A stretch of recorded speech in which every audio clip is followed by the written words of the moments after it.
Today's guest is Summer King, a contemporary mixed media artist, author, educator, and founder of Mosaic Minds Art Academy in Lilburn, Georgia.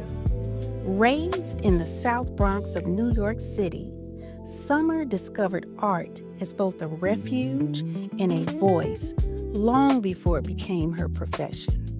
Today, her work is rooted in storytelling, resilience, and the healing power of creativity.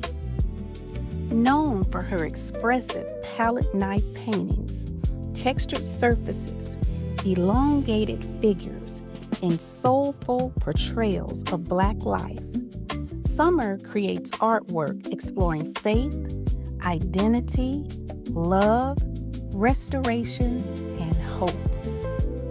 After surviving a life-threatening illness requiring emergency surgery, Summer experienced a profound transformation.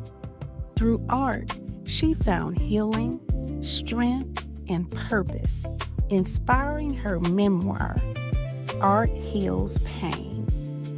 In 2017, she founded Mosaic Minds Art Academy, helping thousands of children, teens, and adults discover artistic confidence and the therapeutic power of creative expression.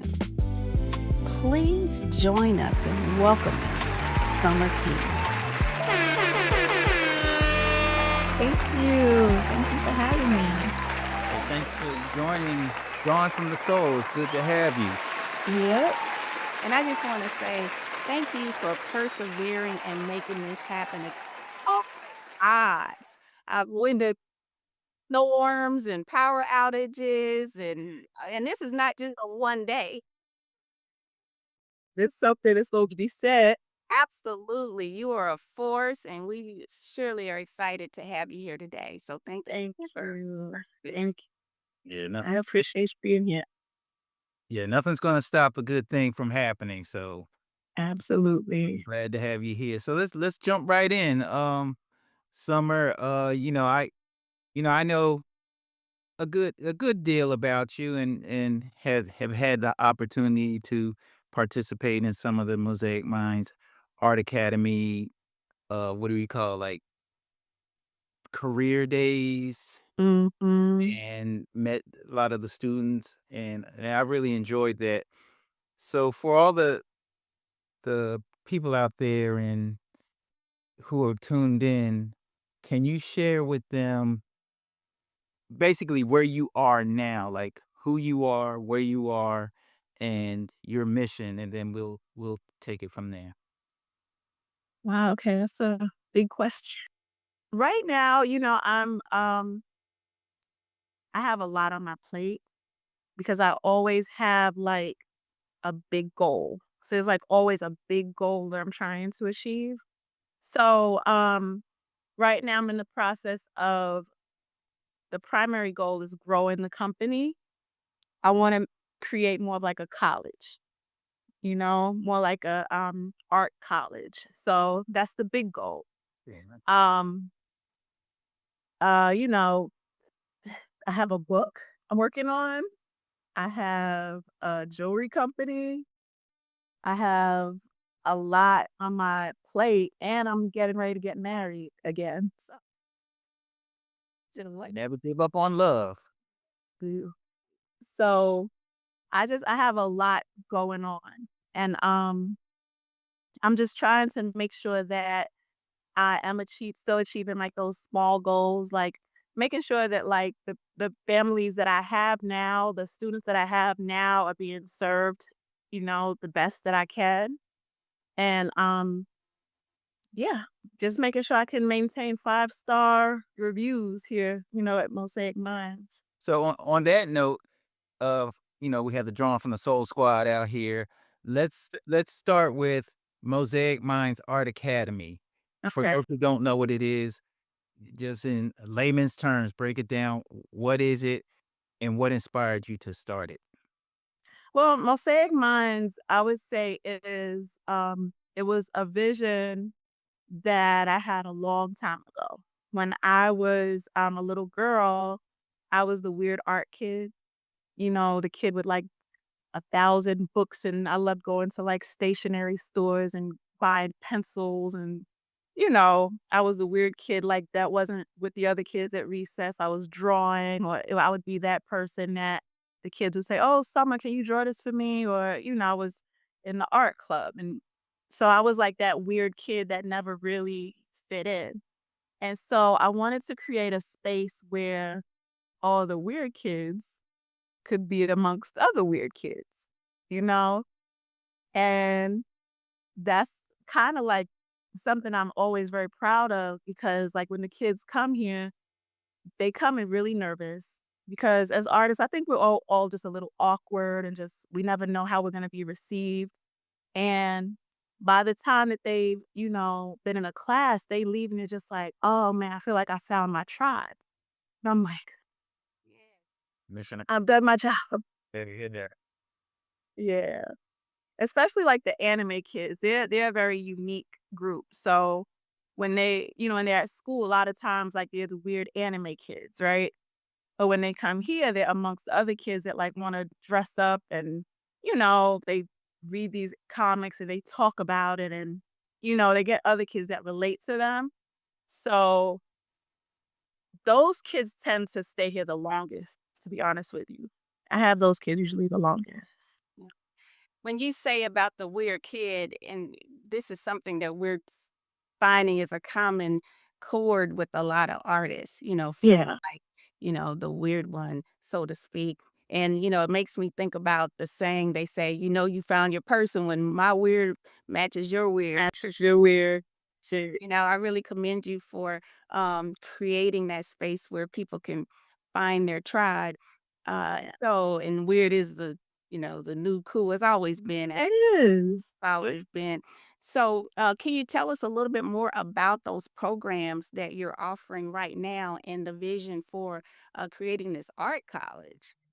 Yeah, I have, we grew from, like when I started, I had one class I offered, which was, like, homeschool classes. I had homeschool art classes for homeschool kids, and, they were $10 a class, and, I started off with about 5 students, and 3 of which were my own kids that I used to kinda I just would take pictures and make the classes look full. So, like, as the word spread, I started, like, expanding, and I started adding on more classes. So now we have classes for teens. So we have a teen anime club, a junior anime club, which is for the younger kids. We have, specifically drawing classes for ages 8 through 12, specifically painting classes for ages 8 through 12. Then we have digital art. We have comic book art. And then we have classes for teenagers. I help a lot of kids in high school prepare their portfolio. So I have a class called Portfolio Development. So I actually teach that one. And I know what the schools want.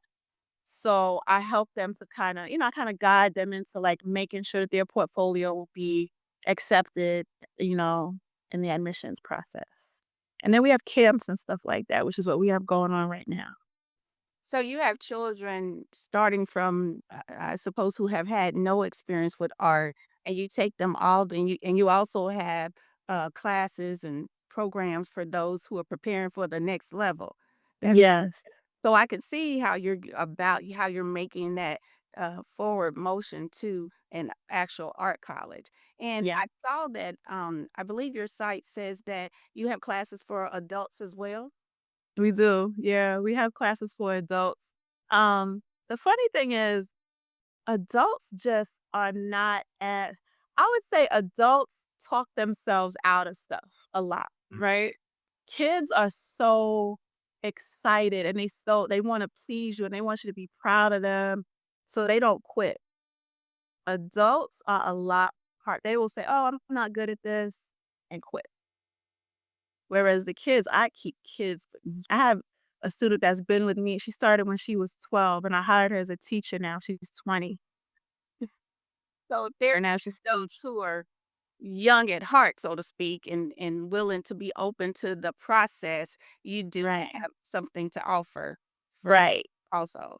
Yes. Okay, excellent. Do you ever get elders, like people in their 70s? Well, not quite there, but Well, you don't look as genuine and beauty. Well, yeah, that it's so crazy, like, it's that weird in between that that's the age where people are just, like, they don't really believe in themselves to be able to kinda, like, tap into that inner child and have fun with art and all of that. So it's like, either it's the kids, teenagers, like, maybe, like, early 20s that are really excited about it and more dedicated, and then the elders that wanna kinda tap into something that maybe they used to love that they abandoned because Yeah. life got in the way, right? so I would like to ask you that when introduced how you move in terms of these big goals that see it, and so I wondered, how long have you had that type of vision, and how did your growing up in the South Bronx shape, the artist, you've become and having those big goals? Well, I think, with growing up in the South Bronx, I was very sheltered, so I wasn't really allowed to, like, roam the Bronx or, like, New York City like some other kids. So what was close to my house was the Bronx Museum of Art, which I think is quite, it's divine that it was that close in proximity to my home that I grew up in, and that was probably the only place that my grandparents would let me visit. And so I remember the first time I went into the museum, I was just so fascinated and I just felt different. I felt like seen, I felt accepted, I felt understood. I could really appreciate everything around me. And I remember just spending so much time. I just kept going back and kept going back. And they had an art club for kids. And that was kind of like what really ricocheted me into like, okay, this could be a possible thing, like I could really make this a reality. I didn't think about it like monetarily, but it was just like an outlet for me to, actually get away and then go home and be in my room. 'Cause I'm really a loner. I'm an introvert. So, I'd be in my room and draw for hours and things like that. And so that's what created the love for art. It was like I would spend a lot of time at the library because my mom was a librarian. So now I'm into like art history books and I'm learning about all of these artists. And I didn't, because I was kind of talked out of like pursuing art as a career. I always had it, like, in the back of my mind, like, "No, one day I wanna be an artist." I'll do all of the things that, that are guaranteed, but in my heart, I was always an artist, and I always created. Mhm. So let me ask you this: what was the home life for you? Like, was there creativity in the home? Like, did you have siblings, and was the family, was it like the Jackson Five family? The arts and music and live music, or was art something that you had to find yourself because you may have felt detached because nobody was really into that around you, like, or and even the environment, because you say South Bronx, I've even with all the things, that people think of the South Bronx, it still is Mhm. a creative environment, Yeah, you absolutely. know what I mean? So share that with the squad. Um, I was not, my family is Caribbean.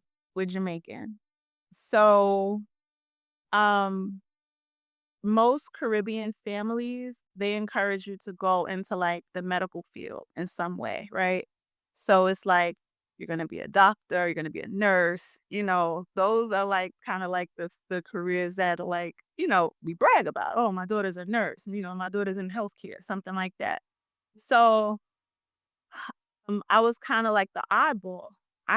I grew up with my brother who is, he's not an artist, but he was a lot younger than me.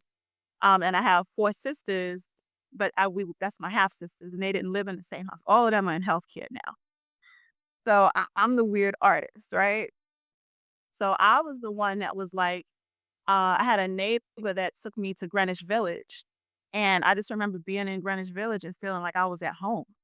I was like, "Oh my god," in Harlem, like, the places that I would go when I had someone that would take me, and these are the places I kinda would sneak off to as I got older.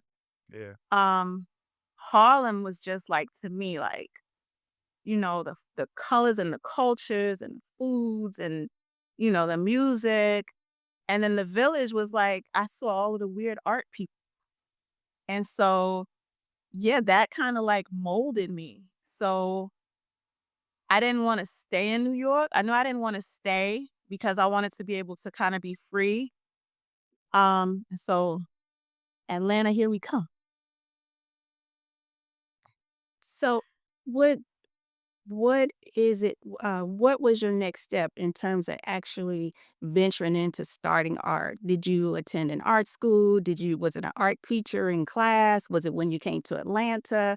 Or where did you, get to unpack all of this that you had inside of you and start expressing it? As I got older, when I once I being at the Bronx Museum of Art kinda, like, catapulted everything, right?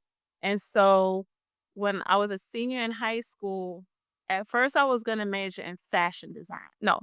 Yes. First I was gonna major in fashion design because they would not support me to, major in, like, visual arts. So I said, "Okay, I'll do fashion." I got into FIT, but I didn't wanna stay in New York, right? So I said, "Okay, I'll study journalism." I got into a couple schools in Atlanta. I came to visit Atlanta. I saw all this Black excellence, and I was like, "Oh, yeah, Atlanta it is." So I came down here, and then I still I didn't immediately kinda, like, focus on the art. The art was kinda like background noise at that time. I was trying to make my family proud and be a successful anything, you know, Mm. that they would see, potential and feel secure about my career. So, the art kinda was just, like, always in the background. So I would just take classes or, just, spend hours at, like, art supply stores and just rack up, like, these huge supplies of, like, art materials and just have, like, a studio space where I would just always work. Mhm. So, the actual this happening, like, the art school and everything, was way down the line.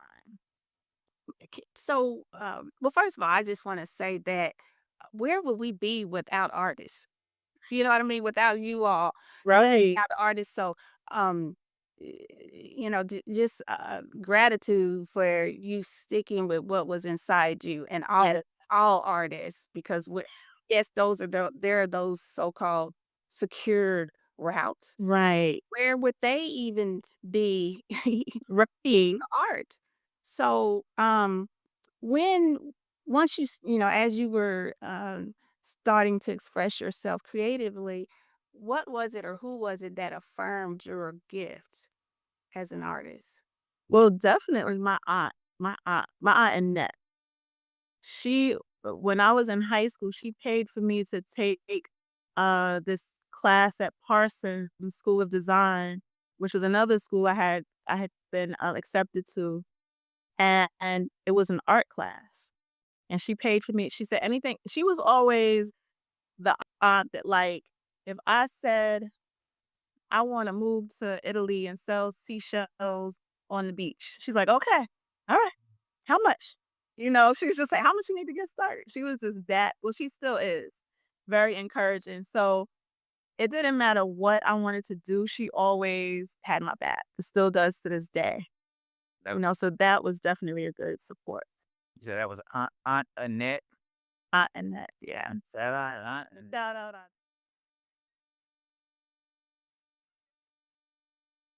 Yes. Yes. Yeah, that's real cool. So okay, so because my question was gonna be why Atlanta? Like, what brought you to Atlanta? But you kind of broke that broke that Like down. excellence. Yeah. So, like, in your younger years, because I kinda didn't wanna jump out of the younger years yet because I Mhm. think of a lot of the young people who are watching the show now and children growing up in this era, and you work with the children of this era, Mhm. and, we all came up in different time frames, like, without having the internet. I was like you, I could sit in my room and draw all day long and just tell Oh, yes. live food under the door. Right. And I'll see you tomorrow. Man, yes. So, I like that. Did you feel like when you were younger? 'Cause I know you talk about feeling the weird part. Um, did you feel like you knew what you wanted to do with art, or you just drew? You know, how, like some people they're drawing and they want to be an animator, or I want to be a comic book artist. I want to be an oil painter. Right. Did you know what you wanted to do, or you were just kind of just creating?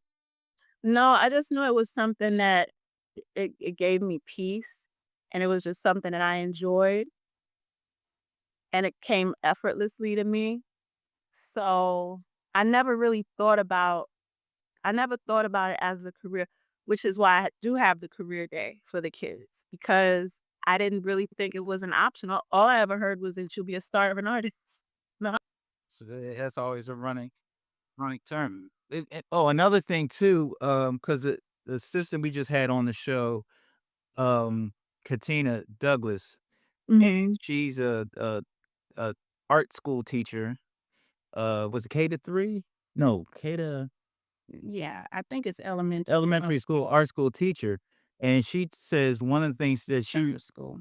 yeah, and one of the things she says she really enjoys that I feel like you're doing it as well, and it's very important, is she helps the children to keep the joy of Right. creating. Because she says she noticed it's at around 3rd grade.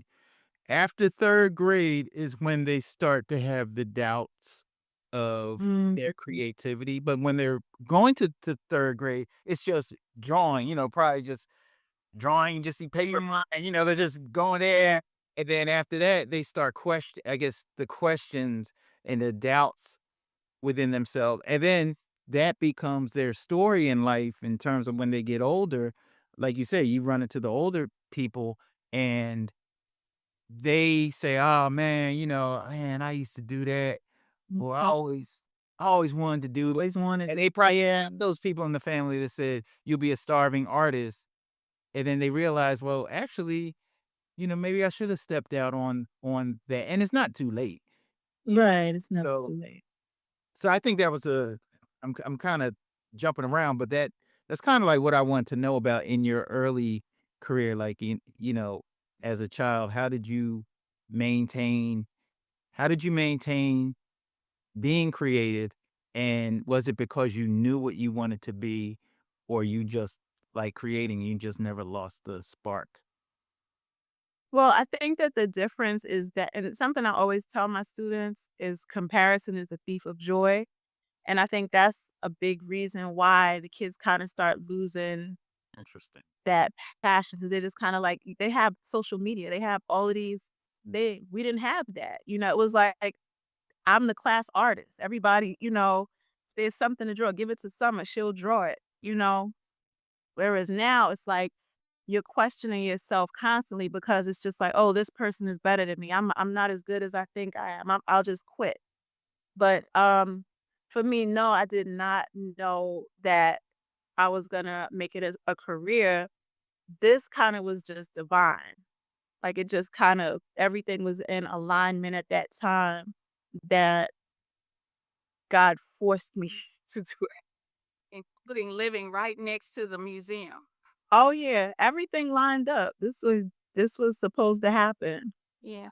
So when did you start to share your art with other people publicly or as a career? When did you start to put it out there?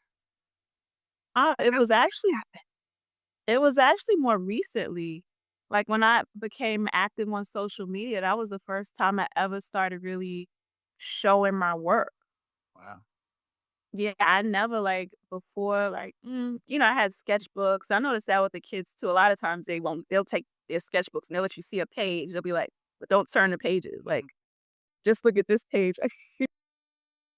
I I'm doing this so I can close my mouth because my mouth is hanging open because I see your work, over the years, starting well, actually, I think in 2019, and it's, my first time finally meeting you, like I said, visually, um, and your work is epic. I would have never imagined that you just kinda really started sharing it, uh, Yeah. through social media. So, did the school start before I know you started the school in 2017. Mhm. Did you was your focus more so because apparently you weren't just trying to share your art or sell your art, it seemed. Right. But was your focus primarily on starting this school to create this tribe, or create a space for young people? Was kind of just in the back of my mind. Like I had a vision board at the time, and the art school was gonna be called, because I'm from New York, the Art Station. Like, the vision was, like, it was gonna look like, the train station, and the background was gonna say, like, Art Station or something like that. So that was what was on my vision board. But at the time, I was selling real estate. So I was a real estate agent for about 10 years, and I just painted on the side. And then people that found out that I was a painter as well, that were, buying houses, renting houses, they were like, "Oh, you should put your art, I should borrow your art." And people started like buying my art when they would rent a house from me or buy a house. I was like, "Oh, okay." It never was like, and it's still, to be honest with you, to sell a piece of art to me is a bonus. You know, my art is very close to my heart.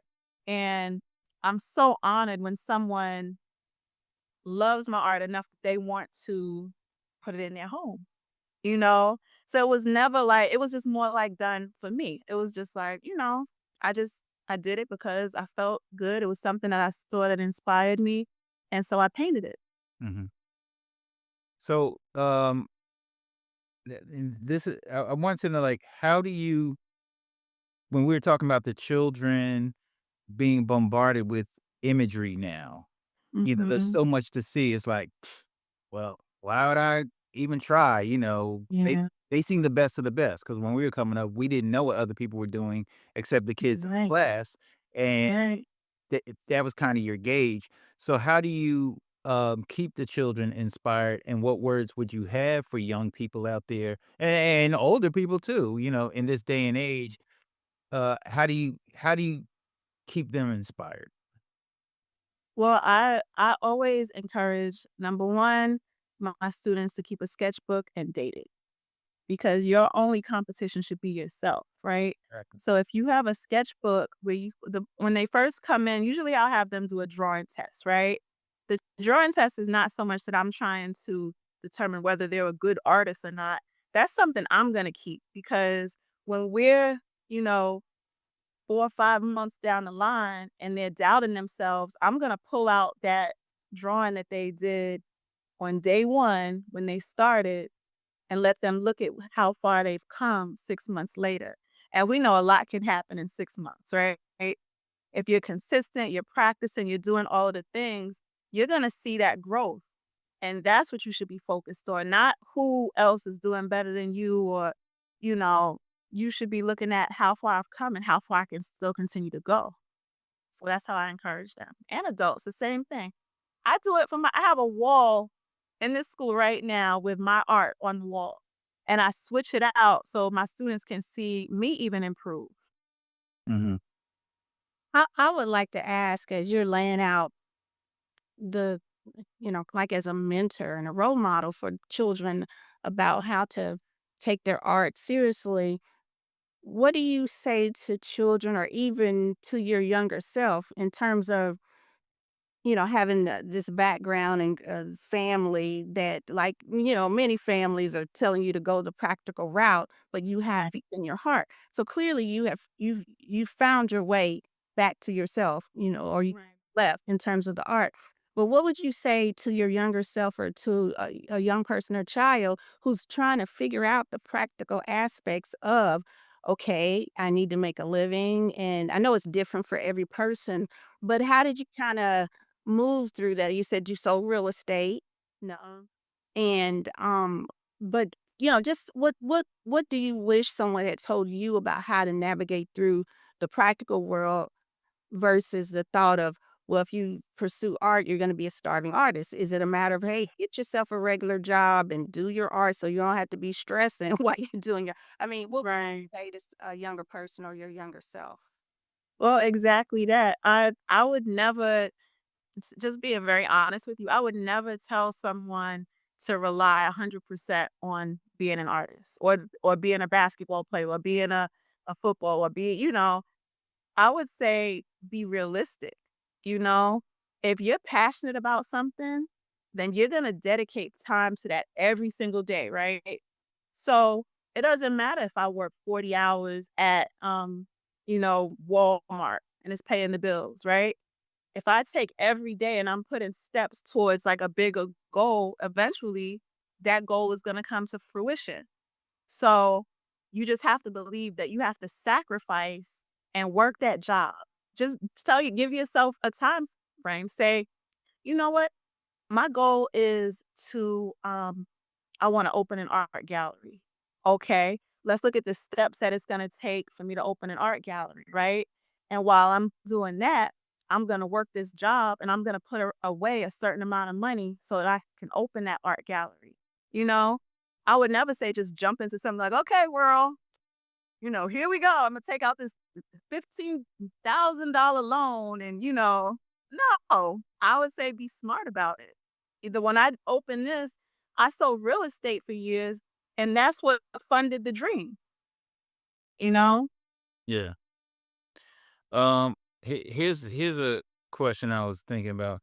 Uh, and this has to do with, a lot of us sometimes we get, me and Kimmy, we were talking about this, imposter syndrome. Like, you Mhm. know, am I qualified to do what it is I'm doing, or why me? Like, like, do people think I'm legit doing what I'm doing? Right. You know, because yeah, because that's why another reason why I was impressed when I first heard about you. Other people told me about you, and I said, "Wow, man, I always wanted to start an art school." Because I had my, You have. yeah, that's like years ago, and even when I had that and I had students, I felt like it wasn't a real art school. It was just me, with trying to teach some kids in the neighborhood, and an interesting thing about it, because I've always told my father, like, I wanted to go to like a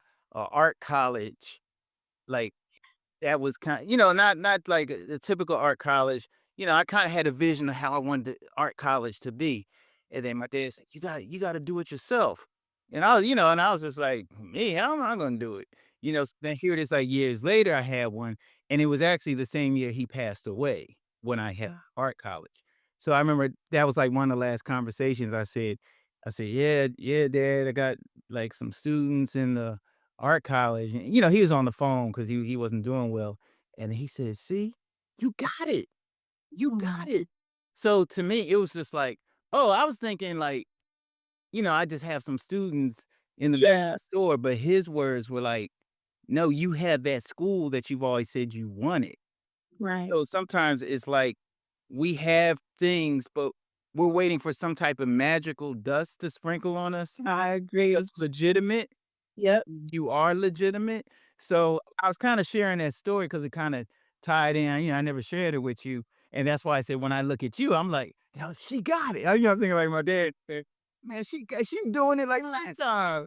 And she got a lot of kids, what I mean? And now you're going to the art college.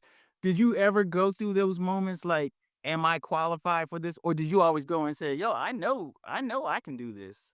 No, I to this day, I'm actually surprised when people come in here all the time, and I don't know if I'm just like a very humble person, but they come in and just like, wow, you know, you have an art school?" And I'm like, "Yeah, I do." Like, it's like, I don't really know how to describe it. It's like, this is just so, like, I feel like it shouldn't be fun. Like, why is my job fun? Yeah, there I think it was a book, years ago called "Do What You Love and the Money Will Follow." So That you part. are actually exemplifying that possibility. This is Yeah. what that can be. You're doing what you love, and and it's legit. It's a real thing. Right, right. Yeah. Yeah. And a lot of times people come in and it's a beautiful thing because they'll come in and they'll say, I Googled, art schools near me. And when a Black woman with locks popped up, I was like, "Oh, let's go." And she's got 5 stars review. That's where we going. Come on. And they'll bring their beautiful Black princess in here, and she'll give me a big hug, and they'll say something like, "Whew, I'm such a crybaby. I'm not gonna cry. You know, Mhm. Mhm. ah," What they say, take your time. Take your time. Yeah. they'll say something like, my little girl is seeing that it's possible. You know, look, so I'm such a crybaby. Is keeping Just yeah, and it means so much to me because you do have to have representation. You have to see yourself. You have to see yourself in someone else. You have to see someone doing the things that you think are not possible, you know? So when they come in here, I work so hard to deliver good service because I already know I'm gonna be judged hard, right? Obviously. So I work harder and I work very hard to deliver good customer service and to make sure that these children are coming here and they're actually learning. They're actually really drawing. They're actually walking out of here better than when they came in. And what is the saying about the crown? Heavy is the crown or something like that. Something like that, but I look like you are it, and I would like continue with that without any weight of thought, Right. of the thought that you have anything more to prove. All you have to do is just keep being and keep shining, you know? Right. Just keep showing up and doing what you're doing. Eh hey. Oh, I just want to say something real quick. Let's go. Now I want to like, sit in that moment, of your emotions because, um I always talk to some other friends of mine about when we get emotional, like when we talk about people in our lives that means something to us, or you spend a lot of your time, because people don't see all the hours that you spent trying to build Right. the bills that you had to pay. They see the final thing. Oh, this is great, but they don't know what you had to do to keep the lights Girl, on, when the lights were about to get cut off. Yeah. the relationships you have with people to protect your properties and things like that, and make Right. sure it survives. And so when you shed tears and things like that, it's these aren't moments that you rush through uh, to get back to the interview. It's like, this is what ma- it's like these what's surfacing is what you really feel. Right. And I'm saying, like, because, I might have moments where I feel something emotional because I know all the things I went through. I know who the people that passed away who aren't here. And all that is in my Right. head at the same time. When some Right. they just think it's about comics, and to you, it's your life. Right. That's what Drawn from the Soul is about. We want to show the artist's life. Like, yeah, we could look at the paintings. The paintings are cool. There's a lot of YouTube pages and channels where people are talking about their artwork, and it's cool. I like that too. But then I Mm. want to know, like, yeah, but how's the artist? How are they feeling? Right. What are they going through? Because sometimes, I was just talking to another brother about this, where it's like we talk about how great an artist is, and then say if something happens with somebody and they're not working on something great right now, and usually the conversation, hey, what you working on now? "Mm, working on the book. I got this animation going on." But then what if there is no animation going on, no book? Hey, you ain't doing nothing now? Like, all of a sudden, it's just Mhm. like, you're nobody anymore. Right, It's like, right. you care about me as a person? Outside of yeah, You know what I mean? So to me, it's like when you share that, when you go into that moment, you're express what's coming out is all those years of pain and passion, and at the same time is joy because you're seeing what has manifested from you not giving up. And right, the Soul Squad needs to see that. right, Yeah, because they they may be going through that moment now where they don't see the light at the end of the tunnel. And right, it's okay to shed a tear. That's for males and females. This is just a human experience. You know what I'm saying? And and you're not a crybaby. You drew from the soul, and you're an emotion. You're from the soul. It's one of our emotions as a human being. If we said something funny, you laugh. If it's something right, heavy, you might shed a tear, and that's okay. right, When it's coming from a real place. The art coming from something, that's the spring of it. And I was actually thinking along that lines in terms of there's this song, "You Don't Know My Story, You Don't Know the Things that I've Been Through," and how that's what Daoud is speaking to, of course, the story. And so what I was thinking of, also with what you just shared is, how you said about spending so much time alone and it takes that to bring out, the expression, you know? yes, So right, so, um, what would you say before we turn the corner a little further, going back to your younger self and, you know, younger people or anybody young at heart doubting themselves or just spending time alone, considering that nowadays there's so much that's we're outwardly directed, and unless we take some time to pull and see what's in ourselves, we won't be able to fully unpack what we right, do and share. So what would right, you say about that, spending time alone and children or people, anybody feeling weird or feeling whatever, and how that led you to, like you said, it brings you peace. right. Um, I think, solitude is so important. I think that it's so funny because today I just made a post on Facebook because I finally figured out why I'm the way I am. And I have a what is it called? Dismissive avoidant personality type. And a big a big characteristic of someone with that type is that they like to be alone a lot, right? And I think that like there's nothing wrong with that.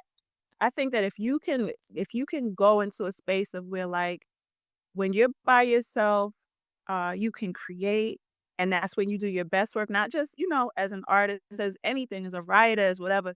You should take that time. Don't feel guilty for taking that time to yourself and designating that time from your life. And the people around you have to accept that. Like, no, this is my time to process. This is how I give myself peace, you know?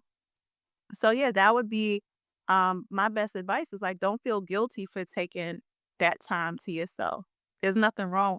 I isolate all the time. I'm a person that if I have a problem, I'm not the person that's gonna call, oh, the light's about to get cut off. Oh, I can't pay my bills. I isolate and I figure it out. Yeah, I figure it out. And there's been plenty of times when like I've cut off the world because I'm going through so much. And God, well, you know what I've been through. I've, and there's so much more than even just that whole situation with my health. But I've isolated myself so much, it's just natural to me. So people don't understand that, like, that doesn't mean that I don't love you or you've done something to me. This is how I navigate life better. I isolate, I figure it out, and I come back and I'm smiling and you never knew anything I said. I can relate, and I like how you said, not to feel guilty, it's necessary. In so many songs and poems and everything, solid Right. you have to go within. Yeah. Well, actually, I did want to ask you about that because that has to do with life changing experiences. how it affected your art. How do you come back from it? And that's one of the things that, you know, even though I had drawn from the soul for a long time, it always had multiple meanings. It was a double entendre, drawing and pulling. And for me, Oh, I love that. Yeah. yeah, I didn't think about it that way. yeah, There. that's why in the podcast, I like that. this is really more centered on you pulling from your soul, you know. Oh, And then I also, on the side, I'll be doing like my art educational things, which is drawing from the soul, like, right. telling your own stories and getting better at your skill set. But you know, because when we both talked about, coming up when we drew all the time as kids and we had Right. passion for drawing. And then for me, my life changed like when my mother passed away. That was the first time I didn't want to draw. So that was kind of a weird thing. Like, yeah, I Mhm. don't feel like drawing because that's like the main person who always supported me and went to my art shows and stuff like that. Um, and in your case, I remember when you were telling me about your situation, and I was like, man, that how do you come back? How do you come back from that? And then when you told me recently that you started a series of paintings, so you turned that pain into um creativity, Yeah. because art is a way for us to not only express ourselves, but it's also a safe space, it's a healing space. um so if you wanted to share a little bit about, it's up to you, like what you want Yeah. people to understand, what you went through, what it took for you to come back, in case anybody is going through something similar. Yeah. Um, it's so funny. I've never really talked about it. Like I've like there's been little clues and things like that about like what happened to me and all of that. And I wrote about it in my book. But I got really, really sick. And I didn't know what was wrong because like, one day I was fine, the next day I was, like, sick. Like, um I couldn't even stand up one night, and I was, rushed to the hospital.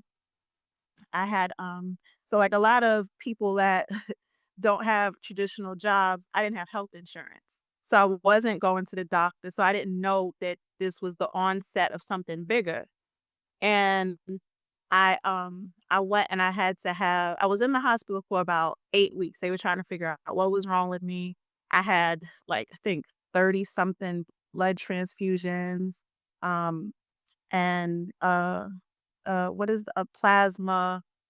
It was a lot going on. I had all of these wires and tubes and, I feel some more tears coming on, y'all. Um, it was, it was very traumatizing because it was also symbolic because at the time, that was the first time I opened the art school, and I was so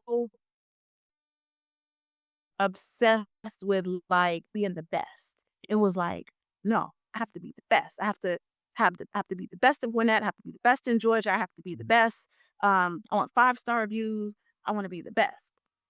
I had kind of, like, lost my connection with God. So, in me trying to, like, focus so hard on being the best and everything, I feel like God slowed me down and said, "Okay, now you're gonna lay in this hospital bed and you're gonna be still and you're gonna listen for my voice." And this is 8 weeks of me being in a hospital bed where I can't do anything. I can't take care of myself. I'm relying on other people to take care of me. And it was almost like God was also humbling me at the same time. It made me appreciate small things. Like, I remember laying in the bed and looking at the window, and it was just this little tiny little bit of sunlight that was like on the little bench near the window, Yeah, yeah. and I couldn't get up to get to it. And it was like for me to have to call someone to help me with these wires, and they had to like come and tell. I was like, "Can you just put me? I just want to sit in the sun." It was God just like humbling me and bringing me back to Him. Because it was like, "No, you're nothing without me. You can't even use the bathroom by yourself. Someone has to come in here and help you use the bathroom and clean you. So you're gonna lay here. And then one day, and it was also a time when like my sisters and I became a lot closer because they were essentially coming in and taking care of me. They were really all I had. Even my ex-husband, he came in and he was helping me out. And we were divorced already for um maybe like a year or two. And it was um it was a time when I had to kind of understand that like there's something so much bigger than me. I'm not I'm not I'm not the most important thing in the world. My kids were there. They were seeing me in this like very weak state to the point where I would say, don't bring them because I don't want them to see me like this. I was losing weight. I was down to like maybe like 90 pounds or something like that. And I'm 5'5". So I was tiny. And I didn't want my kids to see that because, who wants to, you don't want to know. They thought I was going to die. You know, I remember every day and I know I'm long winded, but um, This is it's a big part of like my story now. Take your time. I remember like the doctors when they would come in the morning, they never looked like encouraging. They were just like, they were like, we don't know if you're going to make it. Yeah. And I was like in my head, and the crazy thing is I was never afraid. It was like my faith was getting stronger by the day. It was like, no, God's not gonna take me away from my kids. Like, I got things to do. God's not gonna take me away from all of this. And I remember I had like and I don't know if it was the medication or what it was, but it was something in me that I would see, like, I would go to sleep and I would see like this vision of like this woman like running. She would be like this, like warming up, and she would be running. And I was like, I used to be like, no, I'm gonna live. I'm gonna live. I'm gonna fight. I'm gonna live. And I remember saying that to myself like every day. When they would come and I didn't care that they would say, we don't know if you're gonna make it, telling my ex-husband, we don't know this, it doesn't look good and all that. And I was never afraid. And then one day I was I wasn't allowed to eat. So I hadn't eaten for like 8 weeks because the whole thing was like Crohn's disease. They didn't know what it was at the time, but it was Crohn's disease had like attacked like my my intestines, like everything was like inflamed. And so I remember I wasn't allowed to eat. I snuck a little tiny piece of, I think it was like some trail. It was something I wasn't supposed to have. And I remember I hid it like under the blanket when the nurses came in and they were like, "You're not eating, are you?" I was like, "No, I'm not eating." And that same night when I ate that, I woke up in the middle of the night and I felt like I just needed to go to the bathroom. And in my mind, and it could have been like all the medication that I was on or whatever. Normally, you're supposed to call for the nurses to come in to help you go to the bathroom and all of that. And as soon as I stood up, I collapsed. And so I was on the floor, all these wires like wrapped around my arms, and I was laying on the floor and I was crying because I had like peed on myself and I was just on the floor crying. And I was just like, why? Like, why me? Why is this happening? And the next thing I knew, I just got this pain. And then they put me back in the bed and I remember just blacking out. And when I came back, the room, there was like what seemed like 100 doctors and nurses in the room. They were just moving like this. And I didn't know if I was dreaming or if it was real. And I was like looking around and I'm like, I don't feel the pain anymore, but I'm looking around and I remember it was a nurse next to me and kept going like this in my face. And I was like, what what's going on? And they were like, just stay with us, just stay up. And I was like, am I dying? And I said it just like that. I was like, am I dying? And they were like, we're not gonna let you die. We're not gonna let you die. And I was just like, okay, but I still wasn't scared. That's the crazy part. I still just was not afraid. I was like, I'm gonna live. Like I'm not worried. And then from what I understand, they had like brought me back with the that was why I had blacked out, and, Mm.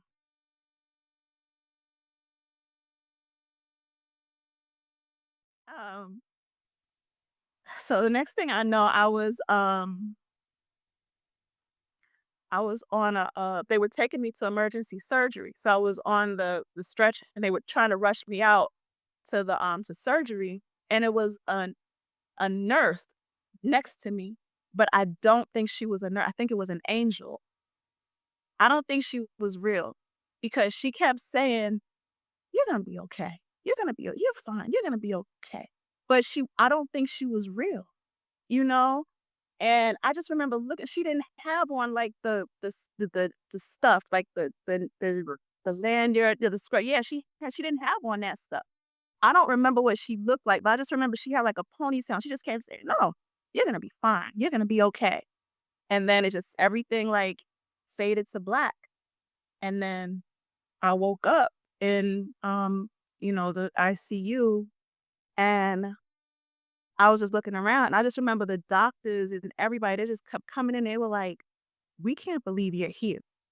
Like, you know, "We didn't think you were gonna make it." Mhm. And I'm looking at them like, I know I was fine, you know? But, I say all that to say that, and at the end of that too, I ended up with, a colostomy bag. And so that was also devastating because this was something that just was like, I wasn't prepared for, you know? So I had to make all of those type of adjustments. So all that I say to say, all of this is a part of my art, is all a part of, you can kind of see where my art takes a different direction because a lot of it now is about reflection and about peace and slowing down. You'll see a lot of pieces of like me. Most of my art is about me, or like a woman that's just like alone. And most of the even if she doesn't look like me, it's usually me. Mm. Mm. What oh, you wanted to say? Oh, listen, I See, you know about Kim. Yeah, Kim, that her her specialty is health and healing. Oh, One reason why I said she had to be on the show because that's what Drawn from the Soul, it's about. We wanna not only, have the artists share their journeys and maybe their challenges because we want to be able to, help heal those out there through the arts and even physically, problems that they may be having, uh, right, as artists to help them just live a healthy lifestyle so they can right. be here and create in their best health. But, Kim, I know you have some say thoughts. me at the, you said real or not, but the the angel that was rolling with you, letting Oh you yeah, know that you were gonna be okay. And as you said, you were never afraid. I was never. Nope. So such a profound experience. And um, Yeah. so yes, so many things I want to say, but one, as a nutritionist, we are, and as what the show is about, we are taking a holistic approach into life. Right. Body and soul in terms of what our experiences are actually about. And so, there's a saying I say, some of us say a lot, called issues get in the tissues. So, what we're feeling like, you shared some of the things you were going through, or thinking, or what your mindset, before this happened. So could you go back there a little bit for a moment, about, emotionally what you were going through when this occurred, and what do you see now? And I'm sure a lot of this is in the book, the journey, but what do you see now, in terms of what you were going through at the time emotionally, and then, having gone through this experience, how has that, um, How has that deepened you in some way? Definitely, it made me fall back. As soon as I feel like I'm, like, too ambitious, I guess you could say, I'll say, "You know what? Did I pray today?" Mhm. I prioritize starting my day with prayer, always. I have a alert on my phone that tells me to pray every morning because I never wanna be in a position where, like, God is not the first most important thing in my life. So, I prioritize prayer every single day. Um, I think that now I'm at a place where, um, I understand that it's okay to have goals and it's okay to, pursue your goals aggressively, but it's about balance. So, that's kinda where I am now. It's like, I don't overwork myself anymore. There was a time when I would stay up all night trying to, research and do this, and I go to bed about 9 o'clock. I let my body rest because I don't want it to ever make me rest again, Right. you know? Right, right. And I was wondering, how you said before you were concerned or worried about being the best at this and the best Mhm. at that. And then as you went through this literally life threatening, it sounded like you were right at the edge of life through this experience. You said you weren't afraid and you had faith. So has that Right. faith, you know, um, transferred to those things that you used to worry about in terms of the practical aspects of life and want to make sure you didn't get any complaints and that Yeah. embarrassed. Has that impacted that area of your, you know, I think when, like, something like that happens, it changes you because I'm really not afraid of anything anymore. I'm like, "I died." Like, it takes a lot to scare me now, I kinda go through life and just let life happen. I don't worry. I pray and kinda let stuff be. I just don't I'm not the same as I was before this. Whereas, like, I worry, "Oh, this do people don't like me? Oh, this," I don't care. Yeah. Okay. I want to ask too, with this experience on a practical level, have there been any changes you've made, in your lifestyle? Are there things you learned, on a health level or nutrition level about whatever was going on before, and the changes you may have made now to Yeah. contribute to your healing process? The funny thing is, like, I was vegan for 2 years. So, that was what kinda, like, it I was surprised that I even dealt with that because I had always prioritized, like, only consuming things that were good for me, right? I've never been, like, an unhealthy eater. Like, I will from time to time, if my body is craving something, I'll eat it, right? But I've always been very health conscious and as far as, like, what I eat. So, when all of this happened, I remember going into after I was healing and everything, and you know how you go back to your follow-up appointments and stuff, and they were trying to put me on all of these medications. Yeah. I was like, "I'm not taking that. I'm not taking any of that."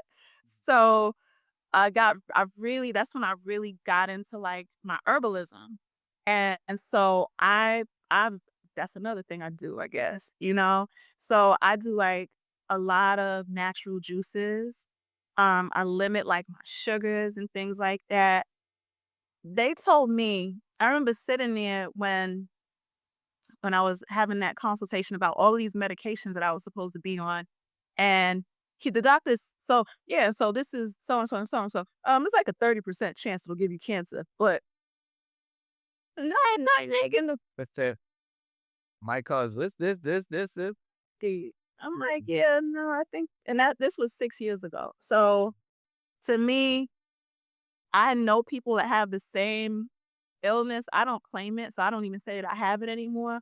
But I know people that have had it as long as I have, that are on all of those medications, and they walking around in walkers, and they look sick. not to knock modern medicine. It just ain't for me. Yeah, yeah. You know, to me, I'd rather just consume good things and heal. I believe God put a cure for everything on earth, and it's accessible to us on earth.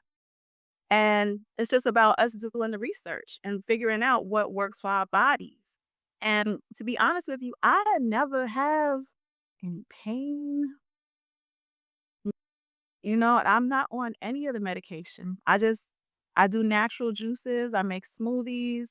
I'm not vegan anymore, but I'm more conscious of what I eat as well. Because there are things that will aggravate, your system when you have Crohn's. Right. Yeah. So, um,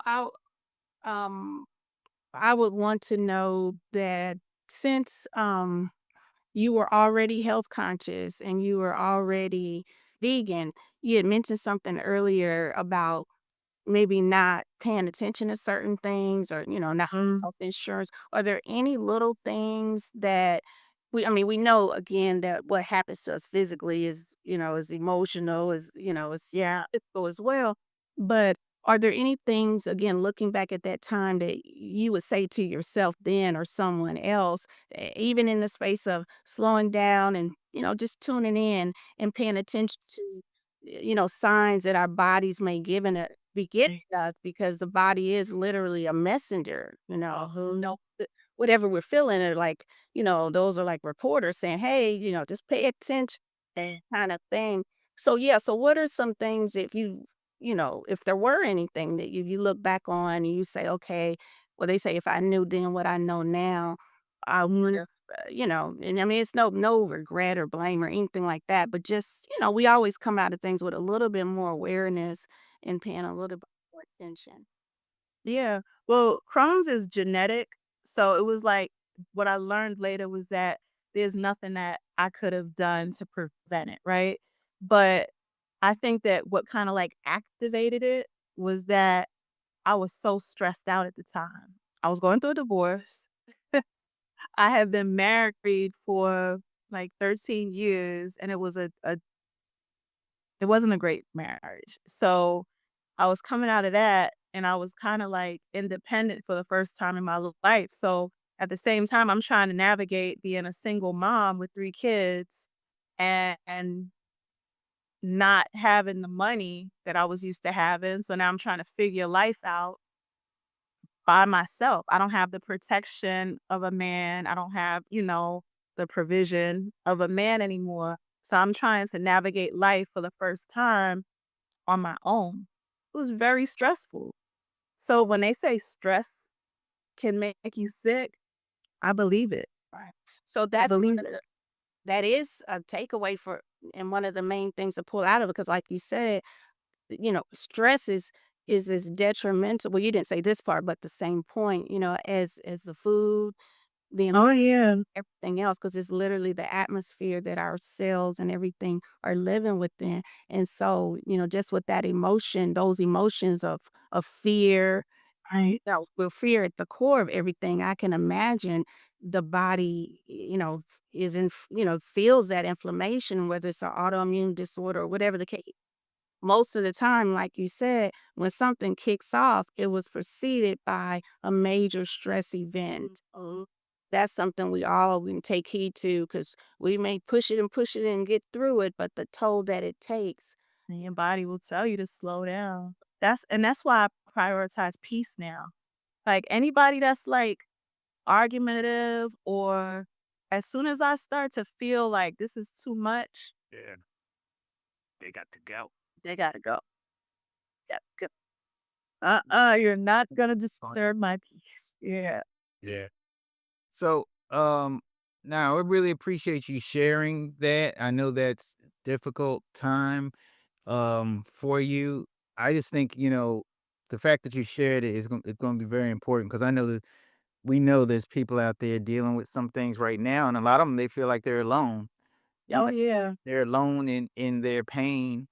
Um, and then when we, like I said, when we tie this to creativity, like you have, I guess because this channel, I'm kind of speaking to the creatives out there. Um, Mhm.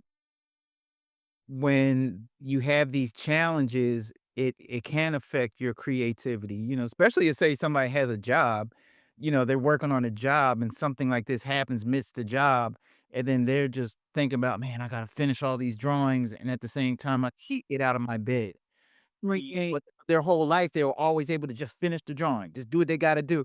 Now all of a sudden, like you said, they're humbled, like, I can't draw right now. I can't physically create right now. Um, My and hand used to shake. That was how bad it was. yeah, you see what I'm saying?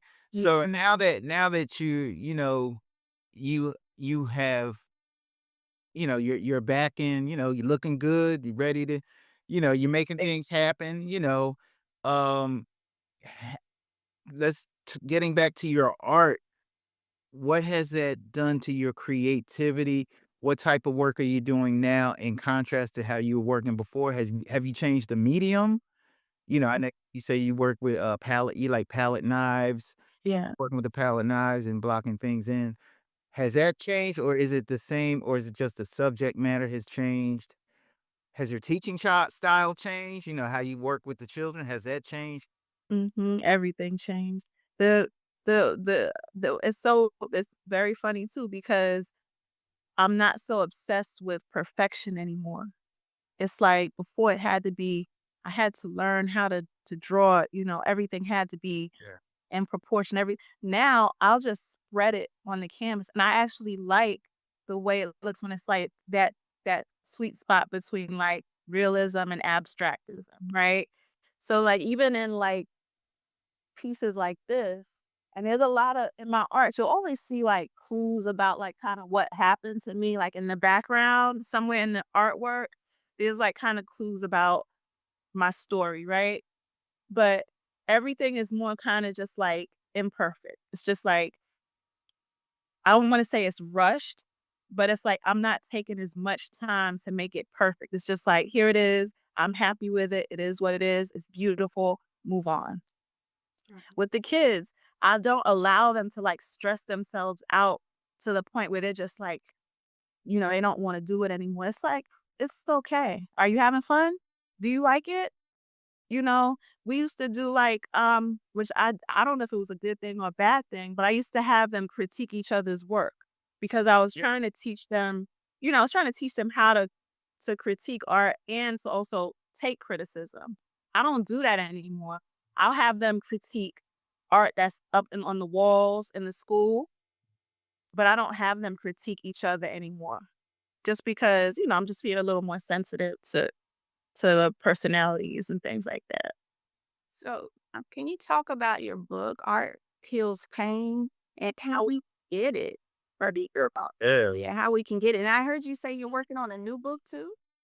No, no, it's the same book. It's well, the book that I'm working on is like a workbook, an art workbook for the kids.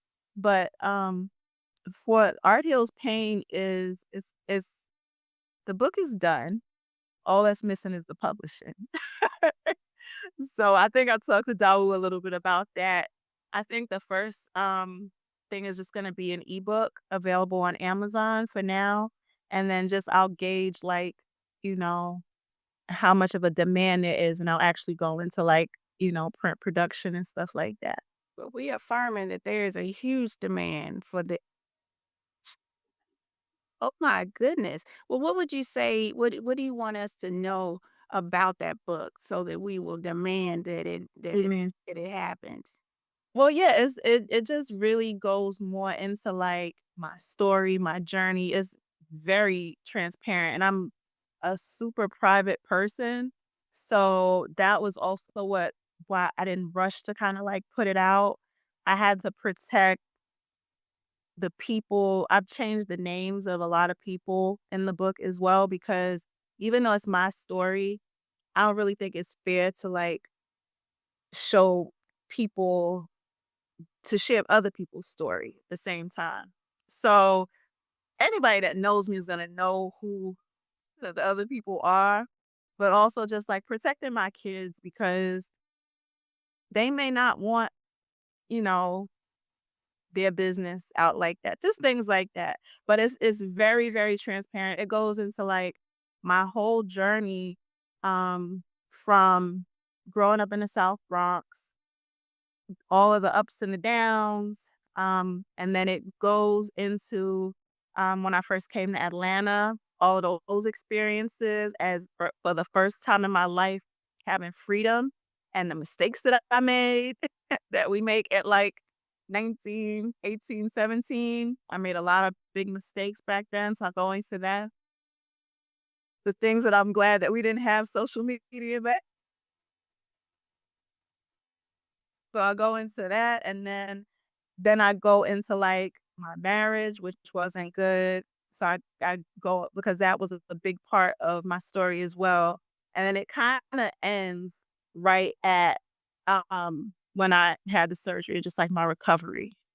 So I wanna say that a lot of times I suggest to people to journal because a lot of times when you're writing, you can, or at least for myself, figure things out, when you look at right. your life and think things over.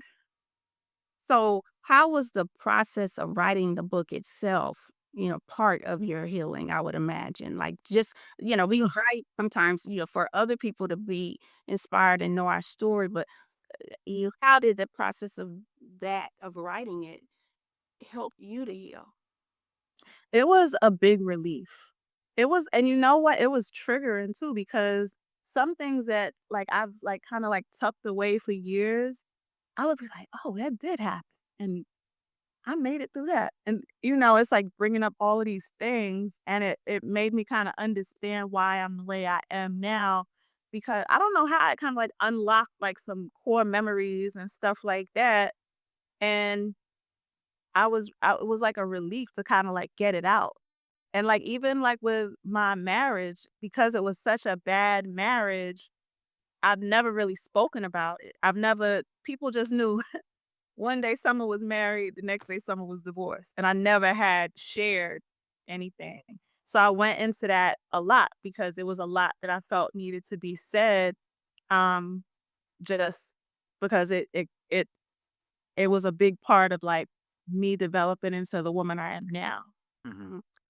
Now I know I'm a pass the mic over to you in just 1 second. I'll go and after this, cause you mentioned it's a few times as far as the marriage, calling it marriage, and many people can relate. What I would like to know is what did you learn about yourself in reference to having gone through that marriage or gone into that marriage? What did you Mm. learn about yourself coming out of that? Um, Coming out of I feel like you can never just, like, blame one person for a marriage failing, right? I was really young. I got married at 22. I had my kids really fast back to back, and it wasn't a strong marriage when we got married. It was kind of just like, "Oh, you're cute. Oh, you're cute. We'll make some cute kids. Let's get married." You know? That's usually how it is when you're young. When you're young, you don't think about, like, what a marriage is and, the ups and the downs. And so with me, because I guess what I'm learning now, because I have this dismissive, avoidant personality, when something doesn't feel good anymore, I didn't understand that, like, with a marriage, it's not always going to be great. So I jump ship. I'm like, oh, this doesn't feel good. I'm scared. And you leave. So I think that what I know now, because I am going into my second marriage, um, is that I understand that, like, um, marriage is not gonna be perfect, and you can't expect perfection from anybody. Um, you go into it and you tough it out, the bad times, the good times, and you make a commitment to stick it out with this person. Mm. And so that's how I'm going into, the future. Yeah. Well, I think you covered some of the questions that I was gonna ask. I think you really touched on it. If there's anything that you want to ask before It's mine. Mm. So we could just Google it, but there are a lot of terms now for different type of mindsets that we're learning. Like, oh, I'm this, or you're this, or Yeah. So for those who are curious, how would you say, how would you describe a dismissive, avoidant personality, and how did you relate that to yourself? I actually figured it out because I recently had a friend of ours. I love this girl, like loved her, and I consider her my best friend. And we had a falling out. And when I was talking to her, she was, kind of just expressing to me my shortcomings. And to me, it was just like, but what's wrong with that? Like, I didn't understand what was wrong with it.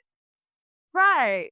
So I started I was like, well, let me find out if this is like a issue, if this is something that is not normal, let me find out what it is. So of course, I went to Chat GPT and I started kind of like telling Chat GPT what was going on with me. And it started asking questions. So Chat GPT is like my therapist sometimes. And the more I was answering the question, yeah, right, between cheapest therapist in the world.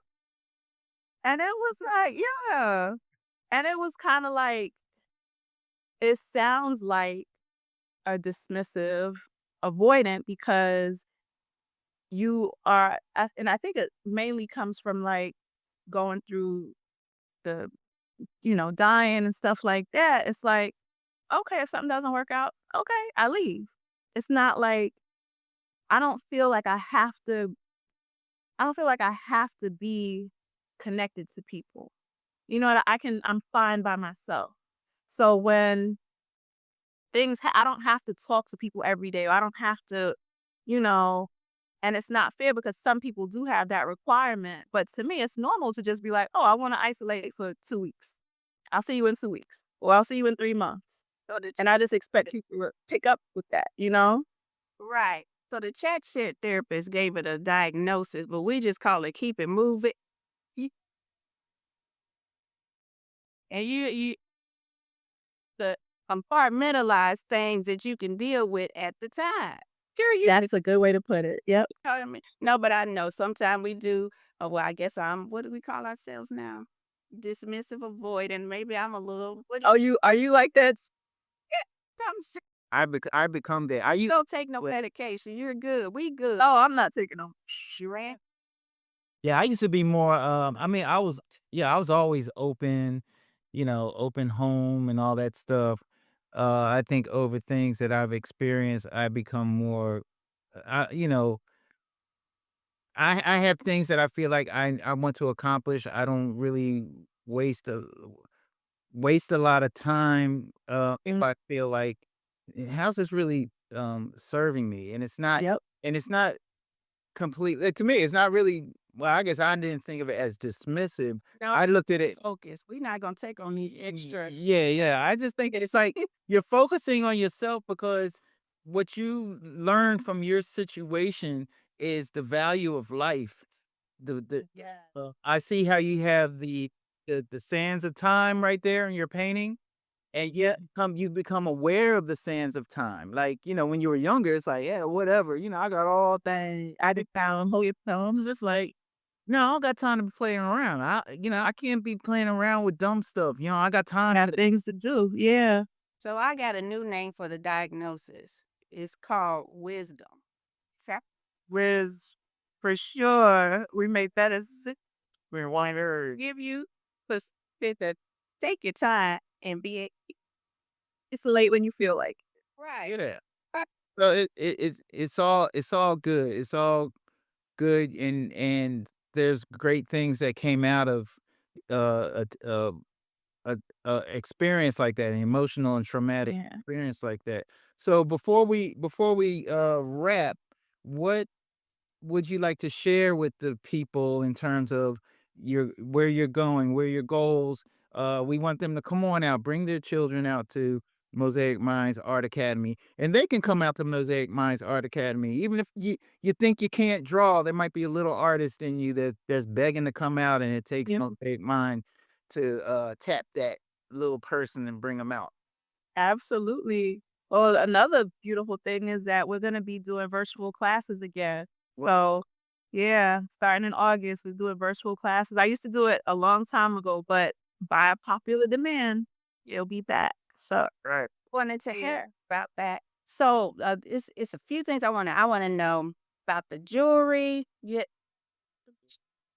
I wanna know about them getting figure it thick, Hell yeah. and I wanna know just tell us how you, what inspired Mosaic Minds, the name, the concept? Oh yeah. Mosaic Minds, well, it's so funny. I was, when I was trying to figure out a name, that wasn't the original name. I think it was the creative studio at first, and I had posted these pictures from the kids' first art show, and a lady had commented under the picture, on Facebook, and she said, "Oh my gosh, children are the mosaic." And I was like, "She's right," because we have such diverse students. We have every kind of student as far as, like, nationalities.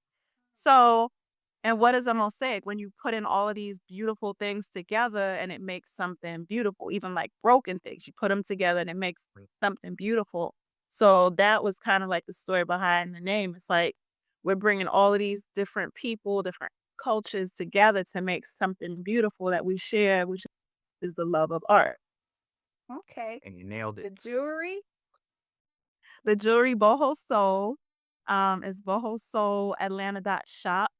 And, I sell, brass and silver jewelry, um, things like this, like the cowrie and stuff like that, earrings, just, like, really eclectic, bohemian type of jewelry. Okay, where does the jewelry come from? I'm from India mostly. Okay, Yeah. yep, get out. Okay, and getting married. So let's get it. What's going on? We sure up. We got to know each other now. Yeah, I'm getting married. I had met him, like, right after I got sick. And the thing about that is, like, I was so unsure if, like, I was so skinny. Yes, Dawul, you remember because I remember when I first you took me to, the Cab Farmers Market, remember? And I couldn't even walk around the whole place. I remember I stopped and Dawul was like, "No, go ahead and sit and rest." Yeah, because I was really, really weak. And I just was kinda, like, nervous about getting back into dating because it was like, who wants to take on somebody that's, like, sick, like, sickly? You know, I hadn't gained my weight back, and I was just like, if it happens, it happens. If it don't, I'll just be alone." Mhm. And, I met him back then. We hit it off, everything was great. Then you know how you kinda, like, drift apart from somebody because life happens, and then we got back together, and, he's just always been he just accepts me and just loves me, like, even my worst parts, like my moods and my isolation. And so, because he gets me and everything, it was just like, okay, this just makes sense. So, Shout out yeah. Beautiful. to that. Shout out to that brother.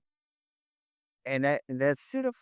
yeah, that's really important, because we definitely wish you the best, and we know how, all of our experiences collectively, we all went through uh Yeah. different types of challenges in relationships, but like I said in the beginning, you don't give up on love. You know what you want to have in life. Right. And like you said, you're at a point now where you went through so much. It's like it's not like you really have to chase it. You, like, let things come to you. Things Exactly. come to you, that's the thing that's right. 'Cause you Right. chasing after it. What you chase runs from you. Right, So, right. And you're mm, and you've come to love yourself and be with yourself in this realm that we're in, right. understanding that we're here for a period of time. I'm Yep. gonna love those people that's gonna love me. If they don't wanna love me, yo, they can keep walking because 'cause I'm gonna keep doing what I gotta do. Yep. That's how I'm feeling. So, yeah, Who's supposed to be here will be here. exactly. So I'm glad to hear about that, brother, and I wish you all the best. Thank you. Don't give up on love and don't give up on yourself is part of the message that I have. That's right. Goodness. That's right. So the Soul Squad, hope the Soul Squad heard that because I know Those oh, they're all going to their own little ups and downs. yeah, but don't ever, like, give up. That's a big thing. I had a GoFundMe at one point when my school was getting ready people don't share the bad. They'll show you all the highlights. It's been rough. That's what I'm talking There's about. there's been times when I was just like, "I don't know if I can do this." I was thinking about getting a job, because I wanted to keep it, but it just the numbers weren't making sense. So, yeah, like, but I don't believe in giving up. Mhm. Well, we know you're not gonna give up, and it's just gonna exponentially grow, and the I'm success gonna have a is college. better and better. Yeah. Wow. Yeah, the cow I like that. I like that. I need to go back to college. Come on. I need you to teach. You be a professor though. No. I'm ready. Hey, I can continue the journey, like Yeah, they were saying, you just gotta do it. You gotta make it yourself. So that's what right. and so one of the last phrases we asked and as far as your socials, that's gonna be on the interface the whole time. So we'll share Okay. whatever you want to share will be on the screen. So what when you think of drawing from the soul, what does that uh mean to you? Ooh, it means so much more now. Like, Let's hear it. yeah, really, because I didn't even think about it as drawing from. You look at what y'all did. Y'all brought out a story that I never have told very few people. I am private. You drew that from my soul, and you made me cry. I'm a tough cookie, okay? I'm a crybaby, but I can usually hold it together. Hey, it's for the people to help them because some of them are probably crying right now, like trying to tell. Would say as a nutritionist, wellness person, is Mhm. whether we talking about gas or tears, it's better out than in. You know, My good. You're right about Isn't it? baby, out it hurts. It's comedy. Comedy is good. I'm out there. The emotions, the issues get in the tissue. So those experiences, as Doe was, talking about earlier, those are stories, those are experience. right. It's still stored up. It could be under the armpit, could be where it be, So we want to, and it has energy attached to it. So and it's not always sadness. It's Right. just the weight of the experience, and it's a lot. So And saying it out loud. yeah. Yes, we don't wanna get stuck in the as they say, the throat, chakra, Mhm.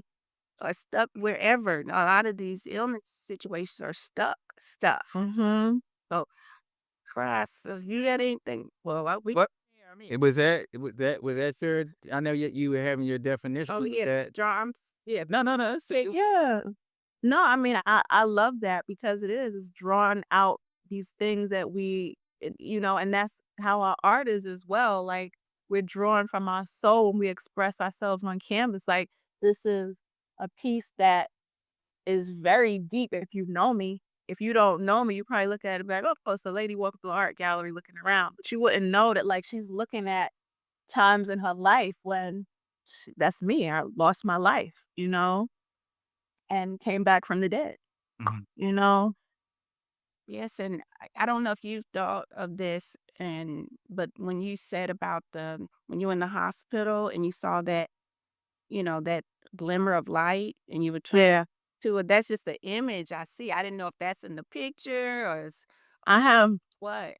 that one and that one. You see this lady?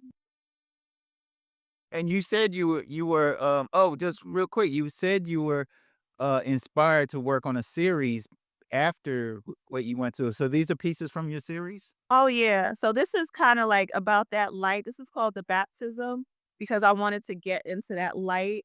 So you can see she's kinda most of the women in my art are, like, wearing white because that's just spiritual to me. It's kinda, like, just pure and clean, and I was, yeah, I just wanted to go sit in the light because I was in the hospital. Wow. So, that's one of them. That's incredible. What is the series called? The series is also called Art Heals Pain. My website is someoftheartists.com, and a lot of my pieces are on there. Well, and one thing, when you talk about art heals pain, writing your memoir, because I say I was really looking forward to that because I've always been trying to write my memoir for years. Yeah. And I said, I always want to see how do other people writing them because I was dealing with that too. Do you put real names in the, Yeah. do I leave this part? What part do I put in? What part do I leave out? And I was like, and I used to say, who wants to hear my story? Like, like action thing. I didn't have an action-packed life. My story be boring. Out in the bedroom drawing. Hell, you out from your soul. Well, that's what I'm saying. But then you realize like, oh, you do have a cool story to tell, baby. But when it's you, when it's yourself, it's like, yeah, chasing the ice cream man. Who want to hear about that? Right. Like who wants to but I guess there's so many people are like, yeah, it's like they're like, I don't know, just like how people watch reality TV. You watching somebody in their house, like Yeah, doing wedding, whatever. right. So I guess I struggle with the same thing. That's why I wasn't really so quick to release the book because it was like, does anybody really even care to hear my story? Yes, we do. I'm here, mm, my hands on it. But so all right, so Summer, we really appreciate you taking out the time and we got through the power, the storms and the power. They comes more than one on different days. Yeah, more than once. We tried to set this interview up more than once, and they tried to stop us, but they That's a liar. power. So, thank you again for not just for coming on the show. Thank you for all you do for the children out there. All you do for like I said, for the adults and the elders. Thank you for sharing your story because I know that's going to touch some people, and that was the whole purpose of the show. And anything else you wanted to say? I just want to say thank you for sharing your heart, not just with us, but throughout your life, following your heart in terms of sharing your art. It's thousands of people that you touch. So thank you for listening into that weird little girl, because, weird, the new divine and cool. So We're cool now, but back then it wasn't cool to be the weird. they didn't know. They just didn't. They were. Yeah. So and then I just leave it on like the same thing my dad said. You got it. You got it. You're doing it. Thank you. Yeah, so on that note, to all the people out there in the internet land of the Soul Squad, thank you for watching and tuning in. Please like, share, comment, and subscribe. If this show touched you in any way, put it down. Put it down there. Tell us what you think. Don't be shy, and pass this on to your family members and friends. And until then, keep drawing from the soul. We gotta say like, drawing from the Soul, yeah. Will be bit. They said we. We didn't say, we just said so. That's all we said. All right. You say it. So go get yourself something to eat, and I know it's almost your bedtime. Oh yeah. 8:20. I got nothing to do. Listening to you. That's right. All right. Take care. I'll let you know. All right. Peace. Bye.